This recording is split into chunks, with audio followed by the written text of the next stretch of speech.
Deus é bom. Glória a Deus. Salve os irmãos, com a paz do Senhor. Amém. Irmãos, tá calor, tá suando, mas minha mão tá suando, mas calor. Irmãos, eu estou muito feliz de estar aqui hoje, mais uma vez na casa do Senhor, né? Deus é muito bom, proporcionou, podemos estar aqui. O pastor conversou comigo há um mês atrás, e ele me intimou dessa vez, porque várias vezes ele me convidou, e dessa vez ele falou assim: você vai entregar na última sexta, na penúltima sexta do mês. Eu falei: amém, Senhor. Então, se eu tenho vontade, então eu vou. E eu aceitei. E, irmãos, eu tive muita felicidade mesmo estar aqui essa noite. Eu tenho muito desejo de pregar, eu tenho vontade. Não que eu não fale, tá, irmãos? Eu falo da palavra de Deus, mas não publicamente assim, geralmente é com amigos. Eu sou tímido, eu tenho uma timidez comigo, devo ter almas. Mas Deus conhece meu coração e sabe a vontade que eu tenho de falar da palavra dele, de pregar o Evangelho. Então, hoje está se cumprindo a palavra na minha vida, que várias vezes Deus falou que ia me usar, e eu me dispus, eu me coloquei, eu parei de fugir.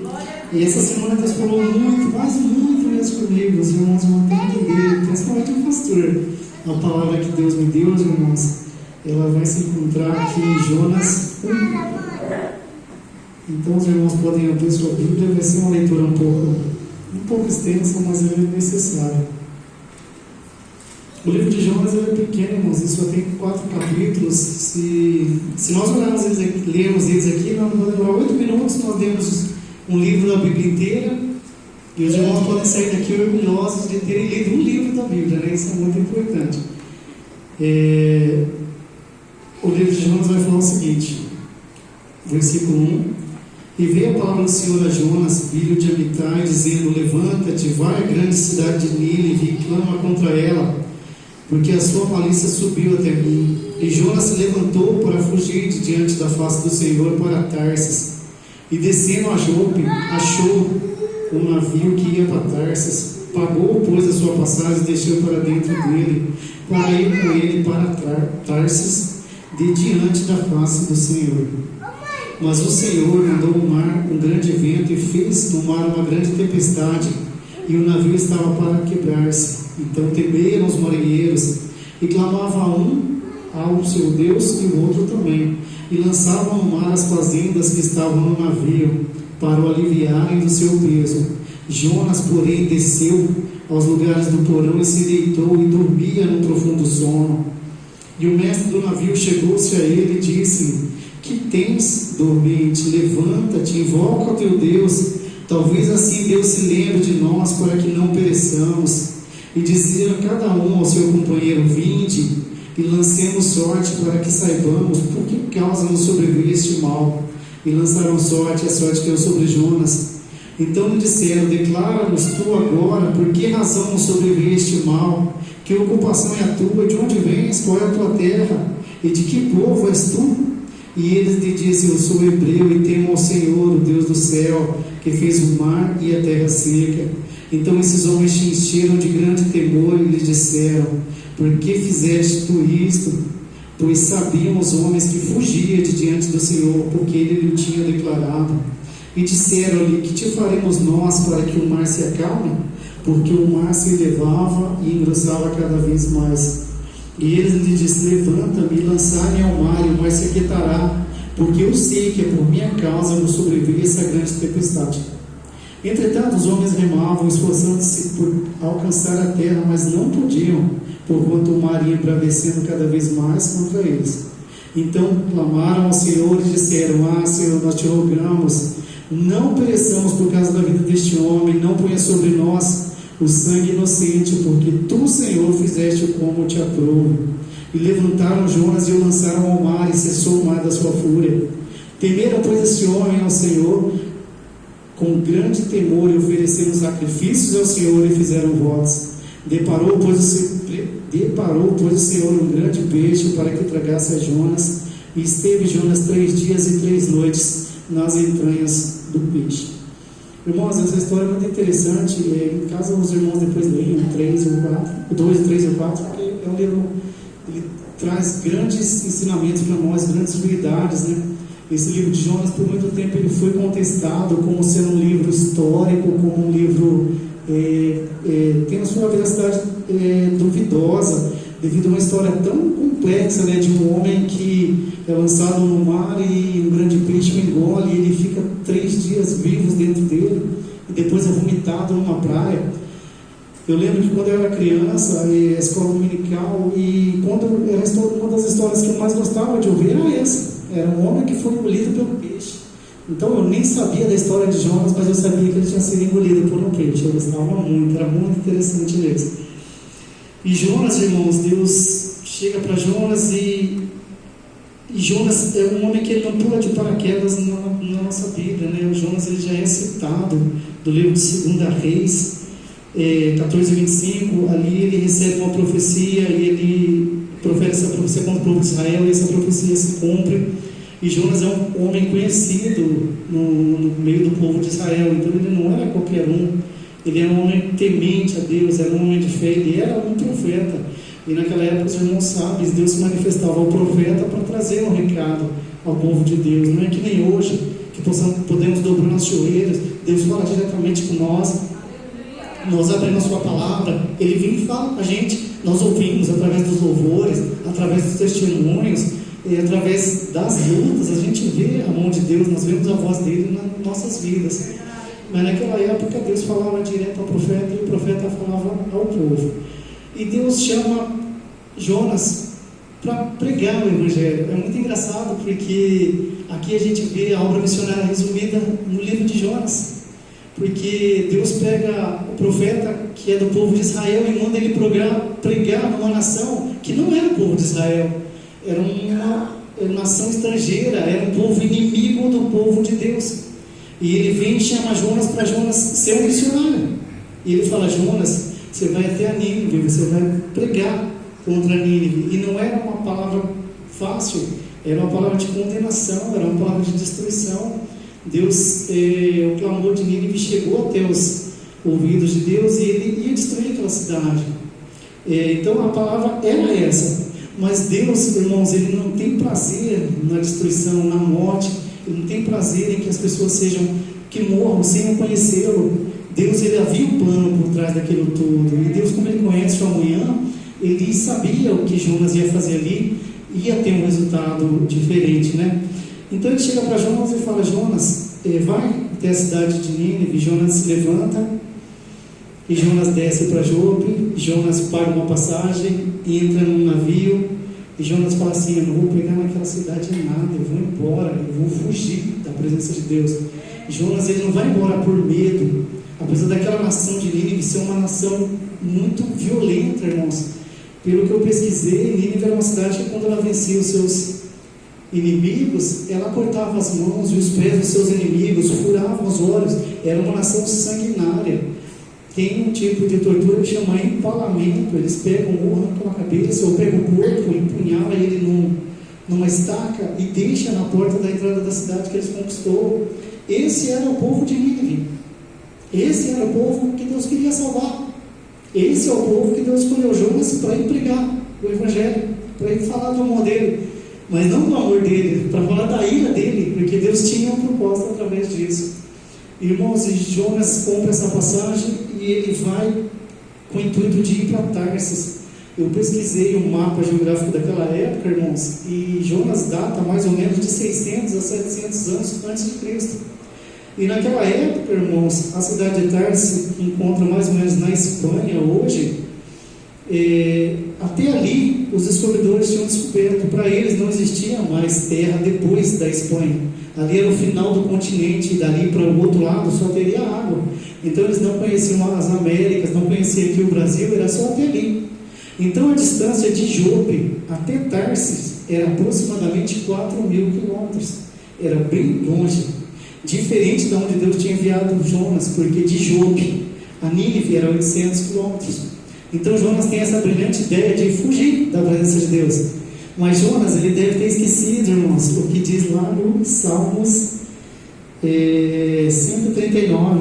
Vamos abrir lá, irmãos. Ele ou ele esqueceu, irmãos, ou ele nunca leu. Mas eu acho que ele deve ter esquecido, porque nós temos essa mania de, quando estamos na prova, a gente esquecer das promessas que Deus tem pra gente. A gente tem mania de esquecer o que Deus já fez. Sempre quando a gente está na luta, irmãos, parece que tem uma cortina nos nossos olhos e nós não conseguimos ver aquilo que Deus já fez na vida da gente e aquilo que Deus pode fazer. O Salmo 39 vai falar o seguinte, no capítulo 1: Senhor, Tu me sondas e me conheces. Tu conheces o meu assentar e o meu levantar, e de longe entende o meu pensamento. O versículo 8 vai falar: se subir ao céu, Tu aí estás. Se fizer o céu a minha cama, eis que ali Tu está também. Se tomar as asas da alva, se habitar na extremidade do mar, até ali a Tua mão me guiará, e a Tua destra me sustentará. Se disser de certo que as trevas me cobrirão, então a noite será luz à roda de mim. Nem ainda as trevas me escondem de Ti, mas a noite resplandece como o dia, e as trevas e a luz são para Ti a mesma coisa. Nós não tem como fugir da presença de Deus, não tem como nos escondermos do chamado que Ele tem para a nossa vida. Nós não somos teimosos, irmãos. Como que a gente é teimoso?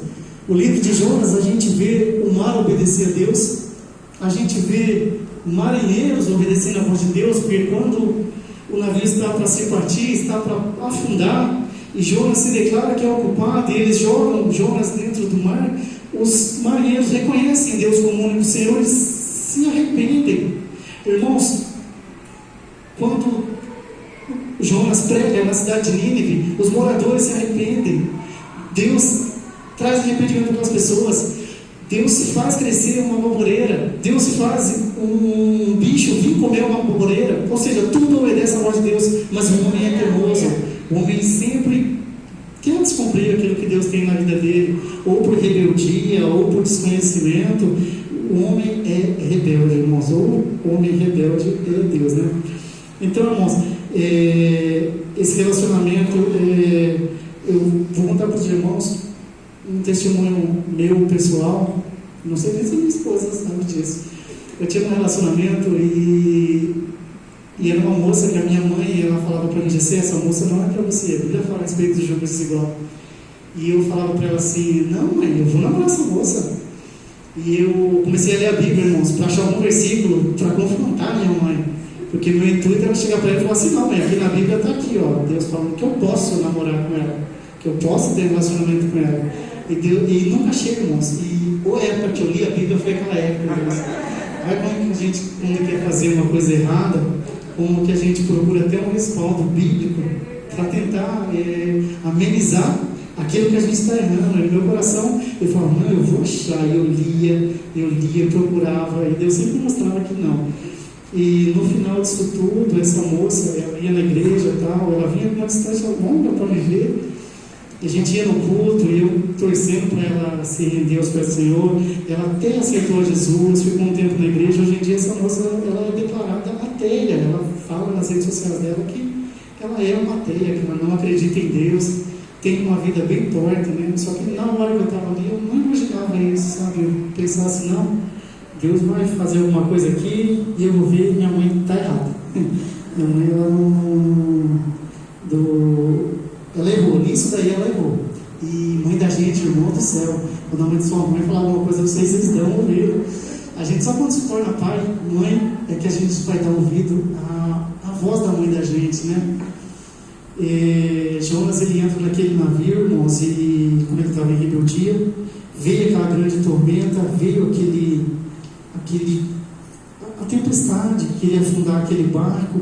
E os marinheiros, coitados, eles nem sabiam o que estava entrando no barco deles, o que estava entrando na vida deles. Quantas vezes nós não vigiamos e deixamos entrar pessoas na vida da gente, irmãos, que está trazendo uma tempestade para a vida da gente? Aqueles marinheiros não tinham culpa nenhuma, o capitão daquele navio não tinha culpa nenhuma, e eles iam afundar devido à desobediência de Jonas. Tem um ditado que fala que quem anda com porco, fala eu come. Diga-me quem tu andas, eu direi quem és. Minha mãe, ela sempre falava para a gente assim: toma cuidado com essas amizades que você está andando, porque se a polícia para, ainda que você não tenha nada, mas se eles estiverem devendo alguma coisa, eles vão levar você junto. E aí, para provar que você não está fazendo nada, vai ser a sua palavra contra a da polícia. A polícia não quer nem saber, né? E o Salmo 1 também vai falar isso, né? O Salmo 1 vai falar que Bem-aventurado o homem que não anda segundo o conselho do ímpio, nem anda segundo o conselho dos ímpios, nem se detém no caminho dos pecadores, nem se assenta na roda dos escarnecedores, né? Então a mãe da gente, ela é uma profeta e a gente não dá ouvido. Como aqueles homens também nem sabiam e deram ouvido e deixaram o homem entrar dentro do navio, um homem que estava em rebeldia, um homem que desobedeceu a Deus e estava trazendo um juízo sobre a vida dele e sobre a vida dos demais daquele barco. No versículo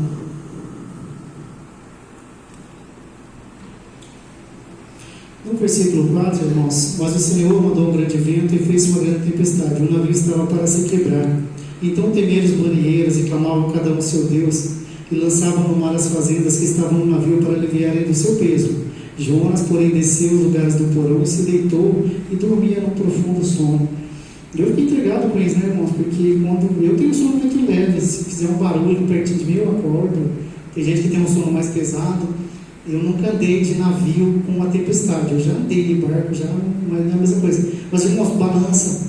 Você escuta um barulho, é diferente. Aqui você vê Jonas deitado dentro de um navio com uma tempestade muito grande e ele está dormindo. O marinheiro desce lá dentro e fala assim: Jonas não, né? Ele fala assim: rapaz, que você está dormindo? Uma tempestade que está lá, por que você está dormindo? E eu perguntando para Deus por quê. Irmãos, e eu levo a entender o seguinte, que Jonas ele dormia porque o barco não era dele, irmãos. Você já reparou que quando o problema é nosso, muitos de fora não ligam para o nosso problema. Quem tem um filho envolvido em drogas, quem está de fora fala assim: é um drogado. O pai e a mãe, ele não é um drogado, ele é um filho daquele pai e daquela mãe. Só aquele pai e aquela mãe, a mãe carregou por 9 meses na barriga, ela sabe o valor que tem aquele filho. O pai que ensinou, que falou muitas vezes para ele dar por aqueles caminhos, mas o filho foi. Mas é problema do pai e da mãe. Quem está de fora não está nem aí. Quem está de fora está dormindo. Às vezes você não consegue nem alguém para ajudar a orar por esse filho. Um casamento às vezes está sofrendo por turbulência naquele momento. E quem está de fora olha e fala assim: larga esse marido, vai embora esse relacionamento aí. Mas, irmãos, quem namorou foi o casal. Quem casou, o tempo, quantas coisas conquistaram junto para querer jogar no lixo assim. Então o problema não é do outro, é da pessoa que está casada. Mas quando o problema não é seu, dá a impressão que ninguém liga. Só dói na gente. Quem tem uma empresa e às vezes a empresa está passando por momentos difíceis, chega alguém e fala assim: não, fecha isso daí, vai embora. Irmãos, quem sonhou um dia naquela empresa ali foi a pessoa. Ela sonhou, ela conquistou. Ela não quer uma palavra que fecha aquilo e vai embora. Ela quer uma palavra que não vai dar certo, vamos orar, Deus vai abençoar. Quando o problema não é nosso, irmãos, a gente tem uma falta de sensibilidade muito grande. Quando a pessoa está afastada de Deus, eu estava conversando com eles aqui agora, a gente esquece de ligar, e às vezes não é nem por maldade, às vezes a gente, o nosso dia a dia é tão difícil, é tão corrido, que a gente às vezes esquece de ligar para um amigo da gente. Tem se falado muito isso aqui nesse púlpito, para a gente ligar para alguém que está afastado, que a gente não está vindo aqui. E é uma coisa, irmãos, que eu mandei uma recado para a irmã Silvia. Estou muito feliz que a senhora está aqui. E ela ficou muito feliz. A Adriana respondeu para mim. Eu falei: olha a importância. Eu fiquei contente com a resposta que ela me deu. Eu mandei um áudio de nem 1 minuto, foi, né, Adriana? E ela falou: Gessé, minha sogra está muito feliz aqui, ela não consegue nem responder. Quem recebe sabe como é que é, irmãos. Só que às vezes a gente está com saúde e a gente nem liga para essas coisas. Não por maldade, é por falta de humanidade às vezes. Porque a gente vive num mundo hoje em dia que é tão corrido, a gente trabalha. Esse dia eu virei para o colega meu e falei para ele assim: eu vou embora para casa, eu vou tomar um banho, comer alguma coisa, dar uma cochilada e depois eu volto. Está assim hoje em dia. A gente está morando no serviço e vai visitar os nossos parentes em casa, de tão corrido que está a nossa vida. Mas o nosso chamado, o nosso propósito, irmãos, nós não podemos abandoná-lo, não podemos fugir desse chamado que Deus tem para a gente, que é ganhar almas, que é cuidar do próximo, que é cuidar do nosso irmão que está do nosso lado, ou que está longe também. A internet hoje em dia, ela trouxe para perto aquele que estava longe e levou para longe aquele que está perto. Esse dia eu me peguei conversando com a Catius pelo WhatsApp. Eu estava no quarto e ela estava na sala. E eu mandando WhatsApp para ela. Eu falei: meu Deus, está errado isso. Tem que ter contato, tem que tem que conversar, a gente tem que buscar, saber como é que está o irmão. A gente acha que quando fala, temos um chamado, a gente acha que é vir aqui para o púlpito, que é vir tocar um instrumento. Irmãos, um chamado para o Evangelho, um chamado para pregar boas novas, é para o seu vizinho, é para quem está dentro da sua casa, é para o seu pai, para a sua mãe que ainda não aceitou, é para o seu irmão que está afastado, é para o amigo. E a gente acha assim, não, hoje em dia tem programa de TV, tem a internet, tem o YouTube, tem pregador para todo lado. Ou seja, a gente até às vezes se exibe dessas coisas. Não, irmãos. Começou a trabalhar um rapaz comigo, eu contei para a Catiúcia, e esse rapaz veio falar para mim, ele saiu da empresa dele, trabalhou 9 anos, foi mandado embora, aconteceu várias coisas lá. Ele falou para mim assim: Gessé, desses 10 anos que eu trabalhei nessa empresa, 6 anos eu tive uma amante lá. Ele era casado, irmão, tinha 2 filhos, durante 6 anos ele viveu com uma amante, até que a esposa dele descobriu, quase separou dele e tal, e aí no serviço ele foi mandado embora, e ele ficou sem entender por que ele foi mandado embora, e aí ele começou a trabalhar comigo, isso eu fiquei sabendo depois. E aí ele virou para mim essa semana e falou assim: agora eu entendi por que eu fui mandado embora. Olha só que coisa, no meu serviço, qualquer coisa que eu ia fazer era embaixo de safadeza. Os meus amigos, eles só me encaminhavam para as coisas erradas. E agora eu estou trabalhando com você é da igreja. Você está no computador aqui, você coloca um louvor aqui. Você acha que eu ficava ouvindo louvor? Irmãos, eu li com ele, porque como eu estava pesquisando o livro de Jonas, eu chamei ele como se ele já conhecesse essa história. Eu falei assim: Robson, vem aqui, deixa eu ler para você a história de Jonas aqui. E eu li e falou assim: você acredita que ninguém nunca leu a Bíblia comigo? Eu falei: como que pode? Eu falei: você não tem uma Bíblia na sua casa? Ele falou: cara, eu tenho uma bem velhinha lá, mas eu nunca li ela. Eu falei: verdade. Eu falei assim: mas quem que é Jesus para você? Ele falou assim: Jesus? Não sei, aquele da Bíblia. Irmãos, eu fiquei chocado. Eu falei: não acredito, tem gente assim ainda, pastor. Tem gente que não conhece Jesus, rodeado de crente. Porque no meu serviço tem um monte de crentes, no serviço dele ele tem 35 anos, ele já ouviu, tem que ter ouvido alguém falar do amor de Jesus, e ele não conhece Jesus. E aí eu comecei a evangelizar ele, estou evangelizando ele, estou falando, e a felicidade que esse rapaz está. Tem hora que ele chega para mim e fala assim para mim: Gessé, aonde a gente vai ter aula? É teologia que fala? Eu falo bem, e eu estou falando do amor de Deus para ele.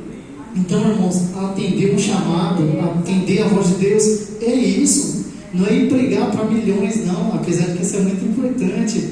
Irmãos, uma curiosidade aqui, quando eu leio o Novo Testamento, é muito lindo, né? Porque você vê Pedro pregando, e uma pregação de Pedro, um homem que era iletrado, a Bíblia fala que ele mal sabia ler, ele prega, em uma pregação 3.000 almas aceitam a Cristo. Eu fico maravilhado com isso. Numa outra pregação ele prega de novo, 5.000 almas aceitam a Cristo.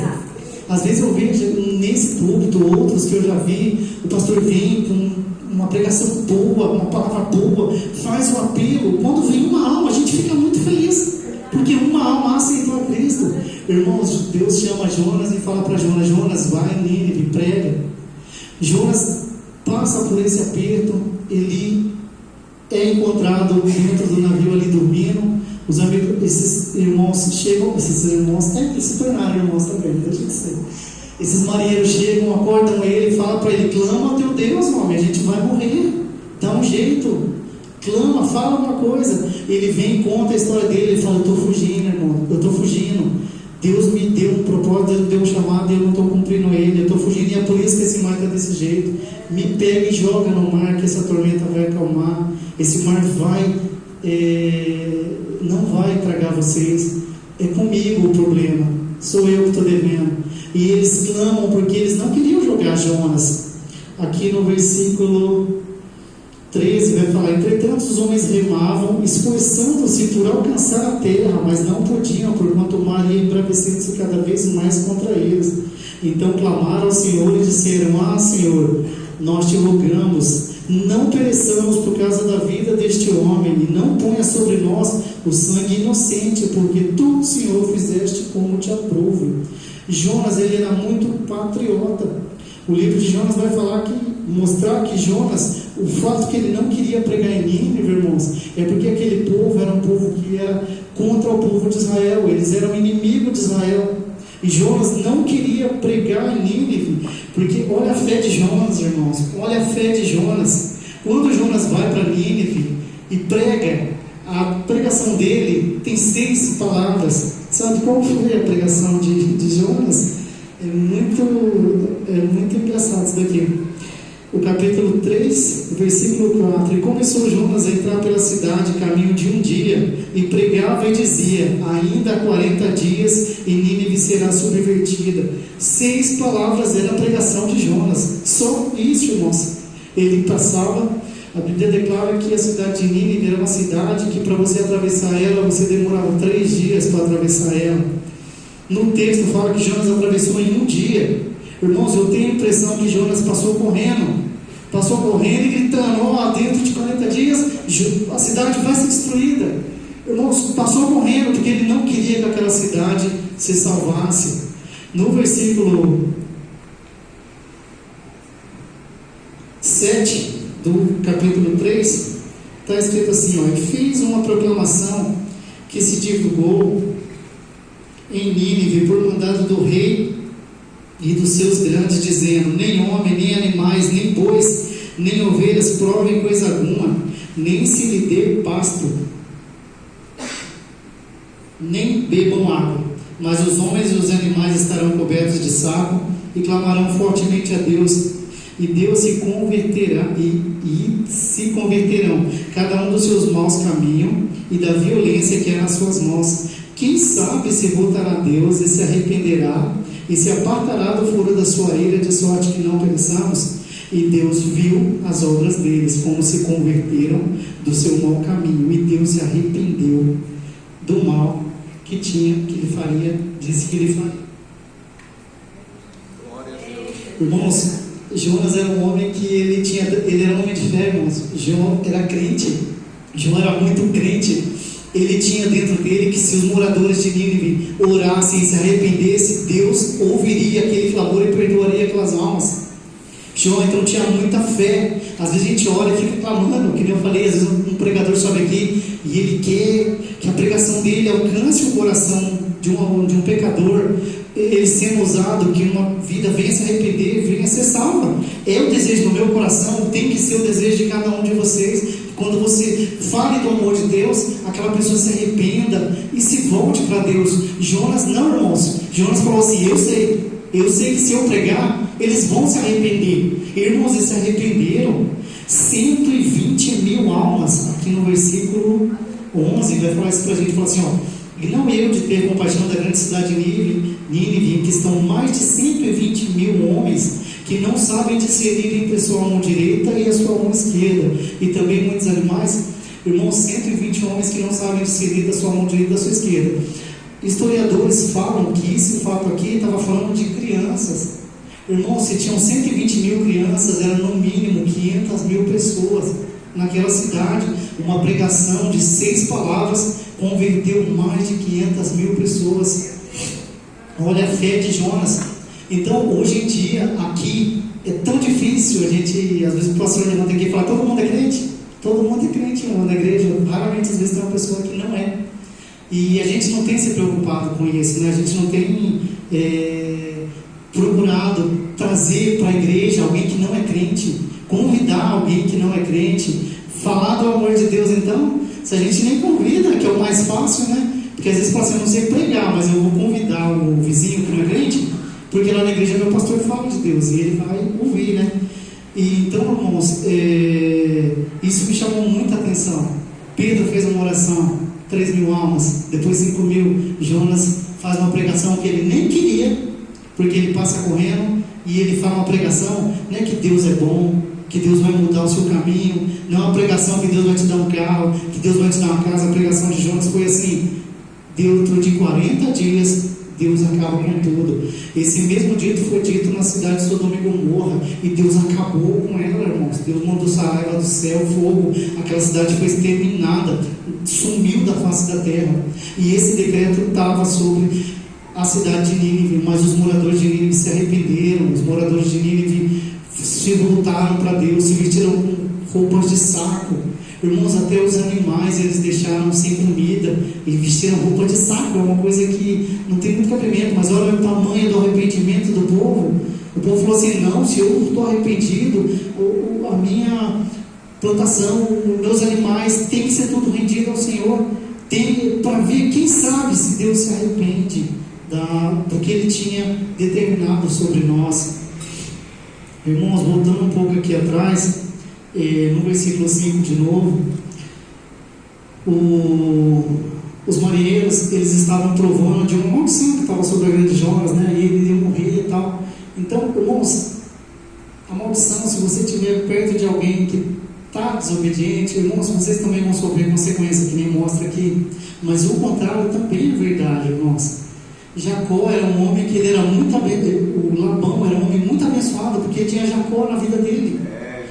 Deus prosperava ele de tamanha maneira por causa da vida de Jacó, não era por causa da vida de Labão, não.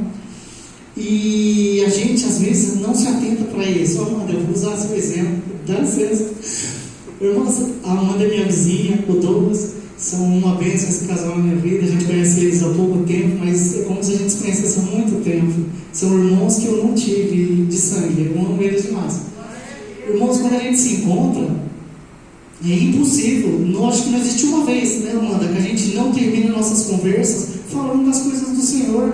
A gente pode começar o assunto que for, pode ser uma viagem, pode ser uma pizzaria, pode ser um sorvete. A gente começa a falar com as crianças, de repente, então, Senhor, Deus falou comigo assim, e aconteceu isso.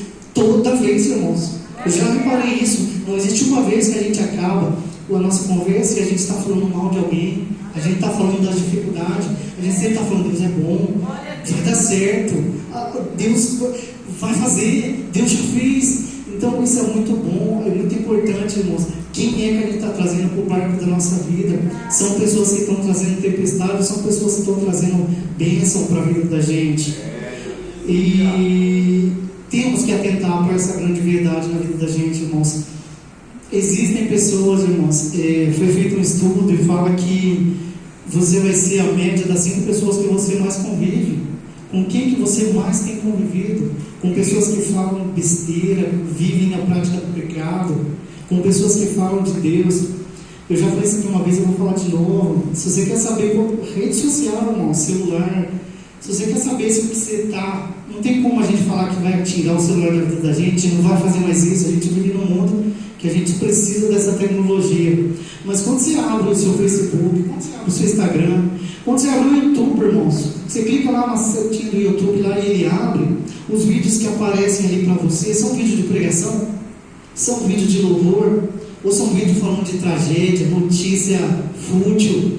Isso é um termômetro para você. Um dia clica no seu celular, bem aleatório mesmo, vê os anúncios que aparecem para você. O que é os anúncios que aparecem, os vídeos que aparecem ali? Porque o celular ele tem um negócio que chama algoritmo, e ele funciona assim. Aquilo que você fala, irmãos, é incrível. O microfone do celular ele capta as coisas que você fala. Faz um teste um dia. Começa a falar de faqueiro, faqueiro de jantar. Você vai ver que vai aparecer no Facebook uma propaganda de um faqueiro de jantar para você. Porque o seu microfone, ele quanto mais novo o celular, mais essa tecnologia avançada. Aquilo que você fala, ele vai ouvindo e ele vai começar a te sugerir algo. Se você clica num vídeo e aquele vídeo tem 5, 10 minutos, quanto mais tempo você fica olhando para aquele vídeo, mais ele entende que aquele assunto é interessante para você, então ele vai sugerir mais daquilo. Se você estiver vendo uma pregação, a próxima vez que você abrir o seu celular, você pode ter certeza que vai aparecer mais uma. Se você estiver vendo um futebol, um jogo, uma partida, vai aparecer mais um. Se você estiver vendo um vídeo indecente, vai aparecer mais um. E não fica achando que está aqui aleatório. Não é aleatório, irmãos. As 5 pessoas que você mais conversa, você vai se tornar a sexta. Se você anda com pessoas que falam besteira, você vai ser o sexto. Se você anda com crente, você vai ser o sexto. Se você anda com pessoas que falam mal dos outros, você vai ser o sexto. Se você anda com salmos, irmão, você vai ser o sexto. Então, toma cuidado, irmãos, com quem você anda, quem que tem entrado no seu barco. Como é que está a sua vida sentimental? Irmãos, uma curiosidade, Jonas, ele é um cara que, o pastor, ele, não sei se o senhor já leu esse livro aqui já por inteiro, e dentro da área do Senhor, é um cara que ele é muito, ele tem uma personalidade, uma mente muito do extremo, ele vai de um extremo ao outro, de um capítulo para o outro, de um dia para o outro. Quando ele sai da cidade, que ele acabou de proclamar o evangelho, as pessoas se arrependeram. Aqui no versículo 4 vai falar assim, ó: mas desgostou-se Jonas extremamente disso e ficou todo ressentido. Sabe por que Jonas estava bravo? Porque a cidade se arrependeu, porque a cidade clamou a Deus, vestiu de pano de saco. Jonas não queria isso, Jonas ficou irado. E Deus vira para ele e fala, e orou ao Senhor e disse: ah, Senhor, não foi isso que eu disse? E ele é abusado ainda, irmãos. Ele é abusado. Olha como que ele tinha fé. Ele falou assim: eu sabia o que você ia fazer. Pô, irmãos, eu quero ter uma fé dessa. Eu quero orar a Deus e falar assim: Senhor, eu sei que o Senhor pode fazer. Põe sua mão aqui. Eu quero ter uma fé de Jonas, porque é uma coisa fantástica. Ele fala, e orou ao Senhor e disse: ah, Senhor, não foi isso que eu disse, ainda estando na minha terra? Porque me preveni fugindo para Tarsis, pois sabia que és Deus piedoso e misericordioso, longânimo e grande em benignidade, e que te arrependes do mal. Peço-te, pois, ó Senhor, tira de mim a minha vida, porque me é melhor morrer do que viver. E disse o Senhor: é razoável esse teu sentimento? Deus, ele começa uma sessão, uma análise aqui com Jonas. Ele falou assim: você está bravo, você está nervoso? Às vezes eu chamo o Davi, ele está bravo com alguma coisa, não deu certo, ou ele vive bravo. Ele é pequenininho, irmãos, e quando ele fica bravo é muito engraçado. Aí eu pergunto: mas por que você está bravo? E por que você está bravo com o pai ainda? Porque às vezes é uma coisa que não tem nada a ver. Aí ele vem e fala: pai, estou bravo, não está certo isso daqui. Ai, que raiva. Ele fala: por que você está bravo com o pai? O pai compra danoninha para você? O pai compra chocolate? Por que você está bravo? Não é que você está bravo assim com o pai, né? E Deus fala para ele: por quê? E ele responde, irmãos, e disse o Senhor: é razoável esse teu sentimento? Então Jonas saiu da cidade e assentou-se ao oriente da cidade, e ali fez uma cabana e se assentou debaixo dela à sombra, até ver o que aconteceria à cidade. Jonas, irmãos, é um profeta crente, ele serve a Deus, ele tem uma fé muito bonita, ele é crente que nem a gente, que a gente é dono de fazer isso, né, irmãos? Quando está dando tudo certo, a gente é crente também, a gente fica muito feliz. Mas quando as coisas começam a dar errado, irmãos, a gente clama, a gente corre, e a gente, no caso aqui, Jonas, ele veio até um poeta, porque olha a oração dele no versículo 3. Eu não consigo imaginar uma pessoa dentro de um peixe que está engolido ali, escuro, eu não sei como que era ali dentro. Ele tem orado desse jeito, mas quando ele foi escrever, com certeza ele colocou palavras muito mais bonitas. E veio a palavra do Senhor a segunda vez a Jonas, dizendo: levanta-te. Perdão, irmãos, é o 2, tá? E orou Jonas ao Senhor e disse, das entranhas do peixe: na minha angústia clamei ao Senhor, e ele me respondeu. Do ventre do inferno gritei, e tu ouvistes a minha voz. Porque tu me lançaste no profundo do coração dos mares, e a corrente me cercou, todas as tuas ondas e as tuas vagas têm passado por cima de mim. E eu disse: lançado estou diante dos olhos. Todavia tornarei a ver o tempo da tua santidade. Até na igreja ele queria ir. Irmãos, eu lembro que quando eu estava desempregado, irmãos, eu ia na igreja a semana inteira. Eu ia de segunda a segunda. Eu ia até no culto das irmãs. Eu não era dessa igreja aqui. Era um culto de quarta-feira, 2 horas da tarde. E só ia as irmãs senhorinhas, porque a maioria das irmãs trabalhavam. Era 2 horas da tarde. Irmãos, eu estava lá fiel lá no culto lá, porque eu precisava de um emprego. Quando a gente está na pindaíba, irmãos, e não é até errado, tá bom? A gente tem que clamar. É Ele que traz o socorro da gente. A gente tem que clamar Ele. Só que a gente não pode ser grato. Porque aqui, irmão, Jonas estava passando por um perrengue. Agora aqui no versículo 4, ele está bravo porque Deus salvou um povo que estava determinado a ser destruído. Aqui ele está bravo porque Deus salvou um povo. Mas quando ele estava dentro do peixe lá, irmãos, que ele estava passando um sufoco, ele clama a Deus, ele pede pela misericórdia de Deus. E ele fala que até na igreja ele tem saudade de voltar. E desci até... E as águas me cercaram até a alma, o abismo me rodeou, e as águas enrolaram na minha cabeça. Eu desci até os fundamentos dos montes, os ferrolhos da terra corroeram sobre mim para sempre, mas tu livraste a minha vida da perdição, ó Senhor, meu Deus. Quando desfaleci em minha alma, eu me lembrei do Senhor, e entrou a ti a minha oração no tempo da tua santidade. Os que observam a vaidade vãs deixarão a sua própria misericórdia, mas eu te ofereci sacrifícios com voz de agradecimento. O que votei, pagarei. Do Senhor vem a salvação. Falou, pois, o Senhor e o peixe, e ele vomitou a Jonas na terra. Até isso, quantos votos, irmãos, eu fiz, eu peço para perdão para Deus, porque eu fiz muito voto. Quantos primeiros pagamentos eu falei, Senhor, assim que eu entrar, não tinha nem como depois eu pagar, porque várias igrejas que eu ia, eu prometia que o meu primeiro pagamento eu ia dar, e como é que depois eu ia pagar, irmãos? Então, na hora da dificuldade, a gente promete muita coisa para Deus.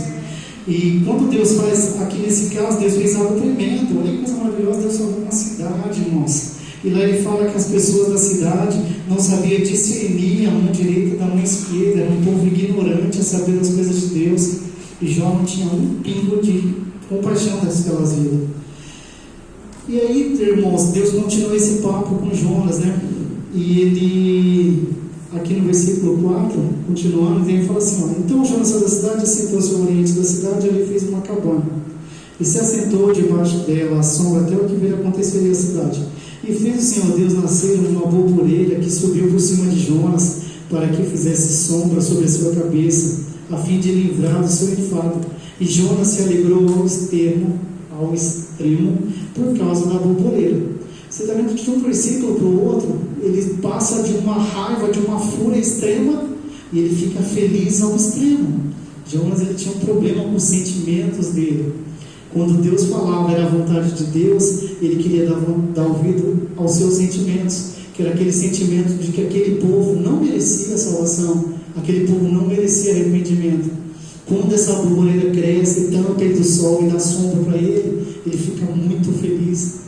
Ele fica numa posição de conforto. Irmão, a gente tem que tomar cuidado. Posição de conforto para o crente é temporária e é para ele só refletir um pouquinho, porque Deus tem algo para ele. Deus não é ali que Deus quer ele, no bem bom, quietinho, sentadinho. Deus quer te ver fazendo alguma coisa. Irmãos, faz alguma coisa para o Senhor. Não vem na casa dele, senta numa cadeira e fica esquentando. Nem que seja para você orar por alguém, faça alguma coisa para Deus, irmãos. Porque aqui tudo é sobre Deus, tudo. Se você não fizer algo para Deus, irmãos, Ele vai te tirar dessa zona de conforto. Nem que seja para vir mandar um bicho comer a borboleta que está fazendo sombra para você. A gente tem uma mania muito feia, principalmente o crente, né, mano? Tem uma mania muito feia de atrelar as coisas ruins ao diabo. Irmãos, é incrível como o crente, tudo é o diabo. Tropeçou, o diabo passou uma rasteira em mim. Estou doente, o diabo te mandou uma luta aqui para mim aqui. Irmãos, não. Se você serve a Deus, se você está na vontade de Deus, se você está buscando as coisas do Senhor, as lutas que vêm sobre a vida da gente, irmãos, é simplesmente para tirar a gente da zona de conforto. Porque essa prova que você passa, essa dificuldade que a gente tem sobre as nossas vidas, irmãos, ela vai trazer algo sobrenatural.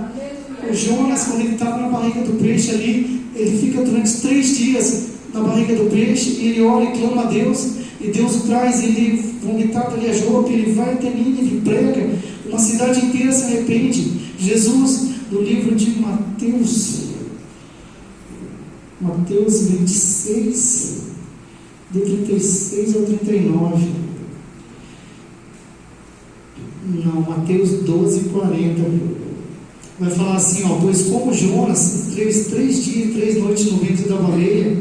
Aqui vai falar baleia, mas ninguém sabe se é uma baleia, né, irmãos? Assim estará o Filho do Homem 3 dias e 3 noites no seio da terra. Irmãos, é tão real o caso de Jonas que o próprio Jesus falou dele. Não é uma história fictícia. Às vezes a gente lê e a gente não coloca peso nisso daqui. Isso é uma história real. Jonas ficou dentro de um peixe durante 3 dias. O próprio Cristo falou dele, e ele comparou a sua obra redentora à vida de Jonas. Jonas fica 3 dias no estômago de um peixe, sai, vai, prega Nínive, e uma cidade inteira se arrepende. Jesus, ele veio, foi crucificado, morreu durante 3 dias, foi ressuscitado e salvou a humanidade inteira.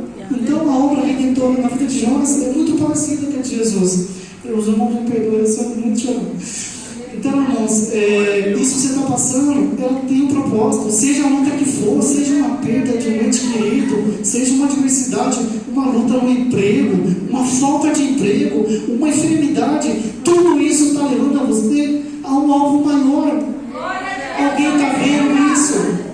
O nome do Senhor Jesus vai ser glorificado, pessoas vão ser salvas, mas não foge da presença de Deus. se enquadra na vontade dele. A Bíblia fala que melhor é obedecer do que sacrificar. Muitas vezes a gente tem sacrificado tanto, irmãos, e não é isso que Deus quer. Deus quer a obediência das nossas vidas. Através da obediência, irmãos, os planos dele se cumprem mais fácil. Se fala de livre-arbítrio, irmãos, o crente, quando ele serve a Deus, esquece desse negócio de livre-arbítrio. Você vai aonde Deus quer, você vai fazer a vontade de Deus. Você não tem mais vontade própria. Não existe isso de livre-arbítrio para o crente, irmãos. A partir do momento que nós aceitamos a Cristo, a nossa carne tem que ser morta, as nossas vontades têm que ser subjugadas. Não é isso que Deus tem para nós. A gente está indo para o céu, a gente está buscando um lugar fora aqui da terra, a gente tem preocupado com tantas coisas aqui, e às vezes temos deixado a obra de Deus, temos deixado de pregar, temos deixado de fazer coisas, por um monte de besteiras pelo mundo, e isso não é isso que Deus quer, irmão. Deus quer obediência, Deus quer a gente levando o evangelho dele, cuidando daqueles que precisam ser cuidados, dentro da igreja, fora dela. Tanto se tem falado dessa igreja aqui, liga por irmão, pesquisa, vai lá. Eu vou encerrando por aqui, tá, irmãos? Eu vou fechar aqui. Irmãos, no versículo